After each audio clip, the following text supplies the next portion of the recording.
नमस्कार, स्वागत आहे तुमचं चॅनलवरती. तर आज आपण आपलं कालची कमेंट होती तर त्या कमेंटबद्दल बोलणार आहोत. तर कमेंट खूप जणांची असते की पिल्लं जे आहे तुमचे तर त्याच्यामध्ये कॅपॅसिटीचं काय आहे किंवा कंपनी कोणती आहे. तर कंपनी आपण कोणती पण घेऊ शकतो. याच्यामध्ये असं काही फ्रीजच्या जशा आपल्या कंपन्या असतात, टी व्हीच्या कंपन्या असतात, असं एकदम ब्रँडेड कंपनी घ्यायची असं नाही आहे. तुम्हाला जे परवडेल ते इथं घ्यायचं आहे. ह्या मशीनची किंमत कॅपॅसिटी किती आहे तर त्या भाऊंचं नाव मी इथे तुम्हाला इथे स्क्रीनवरती इथे शो अप करते आहे. आता माझं त्यांचं नाव लक्षात नाही आहे, तर नंतर मी इथे एडिट करून ते नाववरती टाकते. तर काय आहे की हे मशीन खूप सुंदर आहे. आम्हाला या मशीनचा खूप चांगला फायदा झालेला आहे आणि घरगुती तुम्ही हा एक नवीन बिझनेस करू शकता. आणि खूप जणांना असं वाटतं की पोल्ट्री परवडते की नाही, कोंबड्यांचं जे फार्म आहे ते परवडतं की नाही, असं आहे प्रश्न खूप जणांचे. तर आज आपण त्याविषयी पण इथे बोलणार आहोतच. आता ही मशीन साफसफाई करायची आहे कारण एक बॅच आपली निघलेली आहे आणि मला वाटतं 1000 पिल्लांचं ही मशीन आहे. जास्त आहे हजारांपेक्षा, पण साधारण आपण 1000 पिल्लांचं मशीन पकडून चालणार आहोत. म्हणजे दर महिन्याला आपल्याला 1000 पिल्लं आहे ही मशीन देणार आहे. आणि इथे सगळं लाईटवर काम होतं. तर ह्या कड्या असतात, हे पॅक करायचं आहे. आणि इथे जी कडाने एक काच दिलेली असते, काचेसारखं दरवाजाला एक काच आहे, त्याला म्हणजे आपल्याला आतमधलं सगळं दिसतं की पिल्लं कशी आहेत, अंडं कसं फुटतं आहे, हे कम्प्लिटली आपल्याला इथं मशीनमध्ये दिसत आहे. तर ट्रे वगैरे आता हे धुवून काढलेले आहेत. आता ट्रे धुतल्यानंतर साफसफाई चालू आहे म्हटल्यानंतर हे डेटॉलने धुवून काढायचे आहे. अगोदर चांगले निर्व्याने स्वच्छ धुतल्यानंतर घासणीने घासलेले आहे आणि मग डेटॉलने हे चांगले धुवून वाळत घालायचे आहेत. म्हणजे एकदम निरोगी हेल्दी आपल्याला हे जे आहे ह्याचरीचं मशीन करायचं आहे. तर थोडीशी पावसाची आता भुरभुर आमच्या इकडं चालू आहे. आणि हा आहे आमचा टफी. तर टफीबरोबरचा टॉमी आहे. तर नागपंचमीच्या वेळी तो झालेला एक्सपायर. त्याचा मी व्हिडिओ काढला होता, पण मग मला नको वाटलं चॅनलवरती टाकायला, कारण खूप दुःखद व्हिडिओ होता. आणि अचानक टॉमीला आलेलं हे जे मरण होतं ते खूप चांगलं नव्हतं. बाहेरचं काहीतरी त्याने खाल्लेलं होतं. तर आदू मॅडमला हे काम दिलेलं आहे. तर मॅडमच्या तोंडावर नेहमी वाजलेले असतात 12. तर बघा, एकच कॅरेट धुतानी किती नखरे आणि किती नाटक करत आहे आदिती. आणि तिला म्हटलं की नाही, हे सगळे कॅरेट तुला धुवून काढायचे आहे. आणि बघू आता ती काय करते, धुते की नाही आहे, कारण पावसाची भुरभुर चालू आहे. आतमध्ये सगळे कॅरेट धुवून झालेले आहेत आणि मशीन पण अजून साफ करायचं बाकी आहे. तर अशा पद्धतीने असे येलो कलरचे कॅरेट असतात. तर मी पोल्ट्रीतला आता आवरायला चाललेली आहे. तोपर्यंत मी तिला हे कॅरेट धुवून काढायला लावलेले होते, कारण मला पोल्ट्रीमध्ये कोंबड्यांना खायला पाणी भरायला आता पिल्लांचं पण काम वाढलेलं आहे. हॅचरीचं जे आहे ते काम पण वाढलेलं आहे. म्हटलं यांची मदत झाली मुलांची थोडी तर काम असं लवकर उरकून जातं. आणि तिला सांगत होते की हे असं पद्धतीने जे आहे तू व्यवस्थित साफ कर, हे कर ते कर. आणि तिने ते केलं, पण एवढं काही खास निघले नाही ते ट्रे. आणि तर मग हॅचरीमध्ये पण मला आता पिल्लांचं जे आहे संध्याकाळी साधारण अर्धा पाऊण तास लागतो. कोंबड्यांकडे पण खाद्य टाकणं, भांडे व्यवस्थित बघणं, भांडे चांगले धुवून काढायचे, तर बरंच काम असतं आता पोल्ट्रीमधलं. आणि गायांच्या कामाला जसं मी तुम्हाला म्हटलं की एक दादा आहे, तर तो सगळं आमचं मॅनेज करतो. त्याच्यामुळे आता पोल्ट्रीकडेच आम्हाला जास्त लक्ष द्यायचं आहे. आणि तर आपण आता मेन मुद्द्यावर येणार आहोत की हॅचरीमध्ये जे पिल्लांची कॅपॅसिटी किती आहे. तर त्यांचा जो प्रश्न आहे त्याचं उत्तर आहे की 1000 पिल्लांची आपली कॅपॅसिटी आहे. आणि कंपनीचं कोणतं आहे मशीन, तर मला पण मशीन जे कोणत्या कंपनीचं आहे ना, तर ते मला पण नाही सांगता येणार आहे, कारण बहुतेक असं यांनी कागदानी होतं तिथं लिहिलेलं. त्याच्यामुळे ते येताच ते जे आहे स्टिकर ते निघून गेलं होतं. आम्ही हे मशीन ऑर्डर करायला आम्हाला साधारण 8 ते 9 हजार जे आहे भाडं पण द्यावं लागलं होतं. आणि आम्हाला हे मशीन पूर्ण जे आहे खूप महाग पडलेलं नाही आहे. साधारण 55च्या घरात हे मशीन गेलं असावं. आणि भाड्यासकट आम्हाला 7-8 हजार रुपये भाडं लागलं असावं साधारण मला वाटतं की त्यामुळे ते मशीन गेलं असेल पूर्ण 70-75 हजार आपण धरू शकतो. कारण त्याच्यानंतर आम्ही इन्व्हर्टरचा पण खर्च त्याच्यामध्ये ॲड केलेला आहे. आता इन्व्हर्टरसुद्धा आहे, तर इन्व्हर्टर आम्ही त्याच्यानंतर आणलेला आहे. तर इन्व्हर्टरचा खर्च तुमच्याकडे इन्व्हर्टर मोठं घ्यावं लागतं. जर इन्व्हर्टर नसेल तर या पिल्लांचा मशीन घेऊन काहीच उपयोग नाही आहे. त्याच्या अगोदर तुम्हाला या सगळ्या गोष्टींचा विचार करायचा. 1000चं मशीन आणायचं आणि नुसतं मशीन नसतं, तर त्याच्याबरोबर मोठं इन्व्हर्टर आम्ही आणलेलं आहे. तर मोठं इन्व्हर्टर म्हणजे मोठ्या कॅपॅसिटीचं इन्व्हर्टर असेल ते, की त्याच्यामुळे लाईट जरी गेली तर सेपरेट आम्ही ते इन्व्हर्टरवरतीच ते मशीन चालणार आहे आणि चार्जिंग होणार आहे. तर बरेच कुटाणे असतात मशीन घेतल्यानंतर. कुठलं तरी टॅफिलायझर असतं, इन्व्हर्टर असतं, बाकीचा खर्च असतो. आणि मशीन आल्या चालतं असंच नाही आहे. मशीनचे पण खूप प्रॉब्लेम्स असतात. ते प्रॉब्लेमला पण आपल्याला सामोरं जावं लागतं. आता माझे मिस्टर टेक्निकली सगळ्या गोष्टींनी हुशार आहे, म्हणून तर ह्या गोष्टींची आम्हाला अडचण येऊ दिली नाही. त्यांनी स्वतःच मॅनेज केलं सगळं. आणि त्याच्यामुळे जे आहे माझं ह्याचरीचं जे काम आहे तर ते चांगल्या पद्धतीने जे आहे ते पूर्ण झालेलं आहे. म्हणजे ह्याचरी माझी एक पहिलं जी ह्याचरीची बॅच आहे ती निघलेली आहे. आता जी दुसरी ह्याचरीची बॅचसाठी आम्ही ते प्रयत्न करत आहोत. आणि दुसरी माझी ह्याचरीची बॅचचे पण 1000 पिल्लं जे आहेत आता काढण्याची आमची तयारी चालू आहे. तर खूप सुंदर असा अनुभव आहे ह्याचरीचा. आणि पोल्ट्री फार्मिंग परवडतं की नाही हे खूप लोकांना असा प्रश्न आहे. तर नक्कीच पोल्ट्री फार्मिंगमध्ये खूप चांगला प्रॉफिट आहे, नफा आहे. फक्त रेग्युलर तुम्हाला 4 वर्ष द्यायचे आहे सुरुवातीचे. त्याच्यानंतर तुम्हाला वाटलं की नाही खूप लॉस होते तर मग तुम्ही सोडून द्या. आणि माझा जे आहे खूप मोठा लॉस आता पोल्ट्री फार्मिंगमध्ये झालेला आहे. कधी न भरून निघणारा लॉस होता, खूप मोठा लॉस होता. आणि तुम्हाला सांगायचं म्हटलं तर खूप पैसे माझे इन्व्हेस्ट झालेले होते. खाद्याची सुद्धा खूप भरपूर अशी उधारी आमची राहिलेली होती. तर आमचा निर्णय जो आहे फार्मिंगचा तो मोठ्याच चुकला की काय असं वाटायचं आणि वैतागून जायचो. पण मी वैतागलेल्या फार्मरला सांगणार आहे की तुमचा सेकंड बिझनेस चालू ठेवा. म्हणजे माझा जो आहे पोल्ट्रीचा बिझनेस आम्ही एका दुसऱ्या पहिल्या बिझनेसमधून पोल्ट्री उभी केली होती. आणि मग आम्ही जेव्हा माझं लॉस झाला तरी पण मी म्हटलं नाही, आपला लॉस आपल्या चुकांमुळे झालेला आहे. पोल्ट्रीचा लॉस जो आहे ना तो आपल्या पर्सनली आपल्या चुकांमुळे होतो, लोकांमुळे होत नाही आहे. आपण ज्या चुका करतो, ज्या कोंबड्यांकडे फार्मिंगकडे लक्ष देत नाही आहे, तर असे वाईट जे अनुभव आपल्याला आलेले असतात. त्याच्यामुळेच अनुभव आलेले नाही आहे तर आपण स्वतः ते अनुभव घेतो आणि त्याच्यातून शिकत नाही काही. म्हणजे लगेचच्या लगेच नाही आहे. पण आता माझे जो होता तर साधारण 3-4 महिन्यापासून मग आमच्या लक्षात येत होतं की नाही, आम्हाला इथे काहीतरी शिकायची गरज आहे.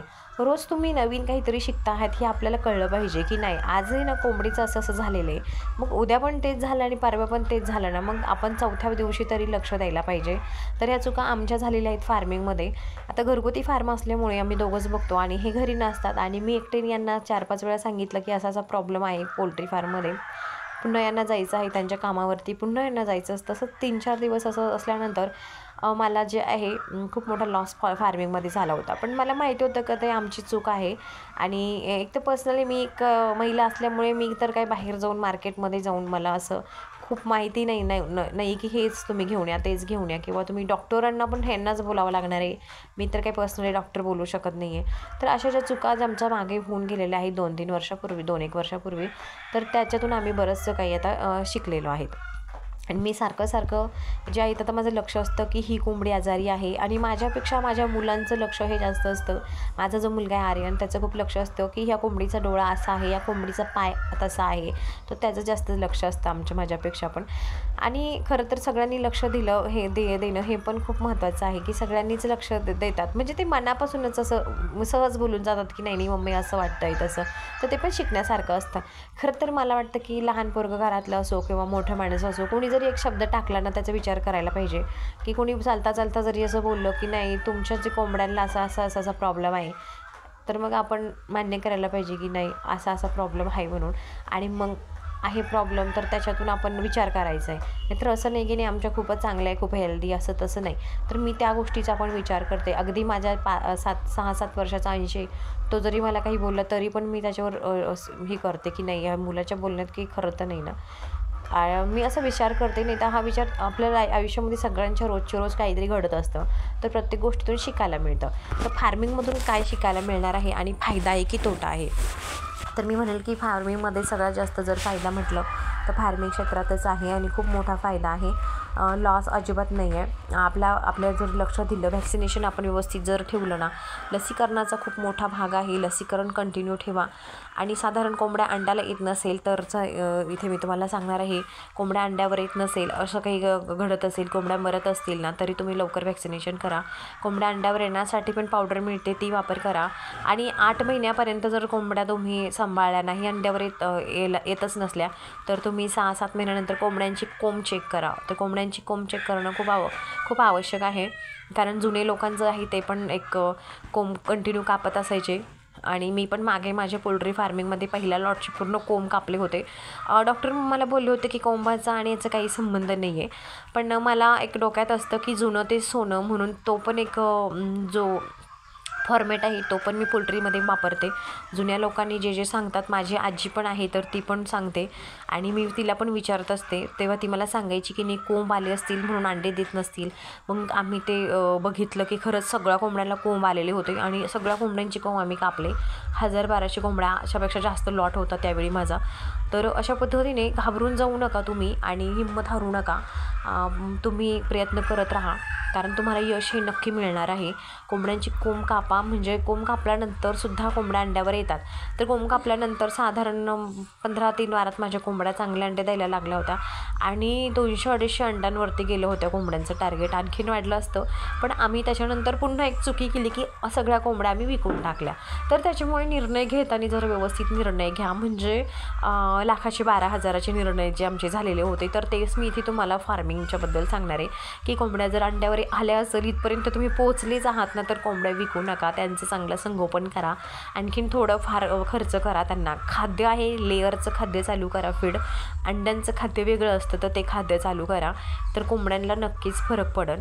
आणि पाणी आयुर्वेद पद्धतीने करा. आणि लसीकरण आपलं मेडिकलमध्ये आहेत ना, फार्मिंगचं मेडिकल एक चूज करा. एक फार्मिंगचं मेडिकल नक्की एक ठरवलं ना, तर मेडिकलवाले आपल्या खूप मदत करतात. तर त्यांच्याकडून पण माहिती मिळते, सगळ्यांकडून शिकण्यासारखं बरंच काही मिळणार आहे. तर त्याच्यामुळे तुम्ही कोंबड्या अंडे देत नसेल किंवा कोंबड्या मरत असतील तर घाबरून जाऊ नका. कमी अगदी 2-4 कोंबड्या रोजच्या मरायला लागल्या तर लगेच ट्रीटमेंट चालू करा. काय प्रॉब्लेम आहे, काय फॉल्ट आहे ते नक्की कळा. आणि पाण्यामध्ये हळद वगैरे वापरत जा, हळदीचा वापर करत जा. आयुर्वेदिक हळद जी असते, आपली भाजीतली हळद टाकली तरी चालते. थोडंसं 1-1 चमचा पक्ष्यांना पाणी देणं, कोंबड्यांना पाणी देणं, हे पण वरचेवर उपचार जे आहेत ना ते करायचे आहेत आपल्याला. म्हणजे जुन्या पद्धतीचं जे आहे ना ते पण आपण करायचं आहे आणि नवीन पद्धतीचं पण आपल्याला मेडिसिन करायचं आहे. दोनही चालू ठेवायचे आहेत. यांनी काय होणार आहे की आपल्याला समजा यांनी फरक नाही पडला तर यांनी आपल्याला आयुर्वेदाने थोडा दमाने फरक पडतो, तर ते पण होऊन जाणार आहे.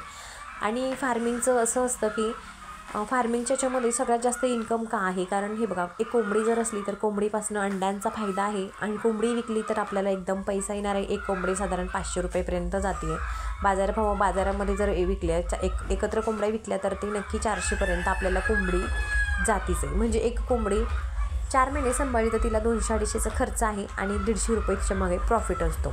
त्याच्यानंतर जे आहे, जर जास्त कोंबड्या सांभाळल्या तर डबल, त्याचा तसं हिशोब तुम्ही करा की किती प्रॉफिट असतं. ती कोंबडी जर आपण नाही विकली तर तिच्या खाली जर आपण अंडे ठेवले तर एक कोंबडी 12 ते 15 अंडे नक्की काढू शकते. 12 ते 15 पिल्लं काढू शकते. आणि तुम्हाला माहिती पिल्लांना किती मार्केट आहे, खूप मार्केट आहे. ह्याच्यामधून मी बघते की खूपच मार्केट आहे पिल्लांना आणि खूप चांगल्या खूपच गिऱ्हाईक आहेत पिल्लं घेण्यासाठी. आणि त्याच्यामुळे जे आहे ना, पिल्लांमध्ये पण आपल्याला खूप प्रॉफिट आहे, पिल्लं विकण्यामध्ये पण प्रॉफिट आहे. पोल्ट्री फार्मिंगमधलं मी तुम्हाला सांगते की कोंबडीपासून किती नफे आहेत ते. कोंबडा पण विकला तर साधारण 800-900 रुपयाला कोंबडा जातो. माझ्या पोल्ट्री फार्ममधले कोंबडे गेलेले आहेत. जागेवर मी 800-900ची कोंबडे विकलेले आहेत. एक कोंबडा 800 ते 900पर्यंत. कोंबडी म्हटलं तर मी सध्या 500च्या खाली मी कोंबडी देत नाही आहे, 500पर्यंतच मी कोंबडी दिलेली आहे. पण आता नाही सेल करत आहे, पण आता हेच पिल्लं जे कोंबड्यात येणार आहे तर मी हे पुन्हा 400पर्यंत मी लावणारच आहे. 3 महिन्याच्या जरी कोंबड्या झाल्या तर 400पर्यंत तलगी होतील. हेच पिल्लं मोठं झाल्यावर मी तेवढे पण पैसे इन्कम घेणार आहे. आता त्याच्यानंतर कोंबडीचा अंड्यांचा प्रॉफिट आहे. अंडे विकले तर अंड्यांचं सुद्धा इतकं प्रॉफिट आहे. पिल्लां विकले तर पिल्लांमधला प्रॉफिट आहे. तर पोल्ट्री फार्मिंगमध्ये कुठला लॉस आहे, तर 0 लॉस आहे, एकदम प्रॉफिट आहे. फक्त तुम्हाला पिल्लं जगवायचं आणि कोंबडी शेवटपर्यंत टिकवायचं, जगवण्याचा प्रयत्न करायचा आहे. आणि याच्यामधले थोडेफार कोंबड्या मरते तर त्याच्यात काही एवढं घाबरून जायचं नाही आहे. आणि अंड्याला पण कोंबड्या लवकर नाही आल्या तर त्याचे कोंब कापायचे, म्हणजे कोणत्याच याच्यात घाबरून जायचं नाही. तर कंटिन्यू प्रयत्न करत राहा, सक्सेस तुम्हाला मिळणार आहे. आणि म्हणजे आपण खेड्यापाड्यातले जे लोक असतात ना तर ते खूप लवकर हार मानतात. 1-2 वर्ष जे आहेत ना तर पोल्ट्री फार्म करतात आणि सोडून देतात. 5-6 महिने पोल्ट्री फार्म करायचा आणि सोडून द्यायचा. मग तो 2.5-3 लाखाचा पोल्ट्रीचा खर्च पडतो डोक्यावरती. आणि तो डोक्यावर पडला की मग लोकांना सांगत बसायचं की नाही, आम्ही एवढा खर्च केला आणि कोंबड्या परवडत नाही, फार्मिंगमध्ये काही खरं नाही आहे, कोणी करू नका, असं सल्ला देतात. मला पण एक कुणीतरी आलेलं होतं. खूप लोक येतात, आपण नवीन उदाहरणं मी तुमच्यापुढे नक्की मांडण्याचा प्रयत्न करेल. तर ते म्हटले की एवढा मोठा खर्च केलेला आहे फार्मिंगमध्ये आणि लॉसमध्ये मी गेलो आणि मग काय करणार, मी विकून टाकलं सगळं, मी नाही ठेवलं. पण जी पोल्ट्री आहे ती जागेवरच राहिली. तिचा खर्च कसा भरून काढायचा. आता 2.5 लाखाची माझ्याच पोल्ट्रीचा खर्च आहे, तो भरून तर मी काढणार ना, नंतर मी बंद करायचा विचार करणार, असं माझ्या डोक्यात मी ठरवलेलं आहे. तर मग 2.5 लाखाची पोल्ट्री त्या बाबाची 2.5ची नाही, त्याची तर मोठी पोल्ट्री होती. माझी 2.5 लाखाची आहे, त्याची खूप मोठी होती, कंपाऊंड मोठं होतं, सगळं खूप मोठी इन्व्हेस्टमेंट होते. आणि कोंबड्यांमध्ये लॉस झाला. कोंबड्यांमध्ये लॉस होत नाही आहे, तर कोंबड्यांमध्ये लक्ष न दिल्यानंतर लॉस होतो, हा माझा पर्सनल अनुभव आहे आणि खूप लोकांचा असेल. आणि कोंबड्या मेल्या आणि मेल्या किंवा कमी पैशात गेल्या असं होतं. तर माझा जस्ट एक कोंबड्यांचा लॉसही तो कमी पैशात विकलेला आहे. पण मी तो बुद्धी म्हणजे मी तिथं डोकं वापरलं की नाही, यांना खाद्य घालायचं 1-1.5 लाखाचं, पुढच्या महिन्यात पण 1-1.5 लाखच मिळणार आहे, तर आत्ता सेल करावं. हे आपण बिझनेस ठरवायचा आपला स्वतः कॅल्क्युलेट करायचं आणि ठरवायचं की नाही असं प्रॉफिट आपलं होणार नाही आहे. तर अशा पद्धतीने पोल्ट्री फार्म चालवायचा आहे आणि याच्यामध्ये ग्रो करायचं आहे. तर मी तुम्हाला आज एवढं सांगणार होते की माझं मशीन आहे 1000 पिल्लाची कॅपॅसिटीचं आहे. कोंबड्या अंड्यांवर येत नसेल तर कोंब चेक करावे आणि हिंमत हारू नका, कंटिन्युटी करा. तुम्ही 4 वर्ष पोल्ट्रीला द्यानंतर विचार करा आणि पोल्ट्री फार्मिंगबद्दल सेकंड बिझनेस हा चालू ठेवा, ज्याने तुमचा घर खर्च बाकी सुटेल. हे मी वारंवार सांगत असते, कारण आपण सगळे शेतकरी आहोत. म्हणजे शेतकरी जरी असले तरी आपल्याला दुसरा एक धंदा पाहिजे आहे फार्मिंगचे. जेव्हा फार्मिंग सेटल होईल ना त्यावेळेस दुसरा धंदा आपण सोडू शकतो. आणि त्यामुळे मी इथे पोल्ट्री फार्मिंगच्या नंतर एक माझा दुसरा पण दुग्ध व्यवसाय चालू केलेला आहे. तो माझा आता चांगला चालू आहे. तर दोनही बिझनेस माझे रनिंगला आता चालू आहेत. प्लस आणि माझा पहिला जो बिझनेस आहे दुकानाचा, जो माझ्या मिस्टरांनी उभा केलेला आहे, तो थोडा स्लो आहे. तर त्याच्यावरती आम्ही रिसर्च आता लवकरच तो पण आम्ही एकदा चालू करणार आहोत किंवा त्याच्यावर काहीतरी निर्णय घेणार आहोत. तर चला, अशा पद्धतीने जे आहे बिझनेस साईड झाल्यानंतर आपल्याला कंटिन्यू आपल्याला ठेवायचं आहे. बिझनेस थांबवायचा नाही, बिझनेस रन करायचा आहे. बिझनेस थांबवण्याचा विचार करू नका, चालू ठेवा. कोणीही असू द्या त्यांनी काम चालू ठेवा. हॅचरीचा पण माझा बिझनेस चांगला चालू आहे. आणि कुणाला पिल्लं लागत असेल ना तर तुम्ही कॉन्टॅक्ट करू शकता, इथे मला कमेंट करू शकता. तर आपण एवढ्या 4-5 दिवसामध्ये कॉन्टॅक्ट नंबर शेअर करणारच आहोत. पण मग ज्यांची कमेंट आहे, जुने कमेंट आहेत, त्या सगळ्यांना इथे हा माझा व्हिडिओ बघायला मिळणार आहे. तर बघा, हॅचरीमध्ये यातली पिल्लं पण आपली खूप हेल्दी निरोगी तयार झालेले आहेत आणि छान माझी हॅचरी पण चालू आहे. अशा पद्धतीने तुम्हाला या प्रश्नांची उत्तर मिळाली असतील तर तुम्ही तुमचा बिझनेस कंटिन्यू करा. अशा पद्धतीने मी माझा व्हिडिओ तेच संपवते. भेटू आपण पुन्हा एका नवीन व्हिडिओ बरोबर लवकरच. तोपर्यंत चला, टाटा आणि बाय बाय.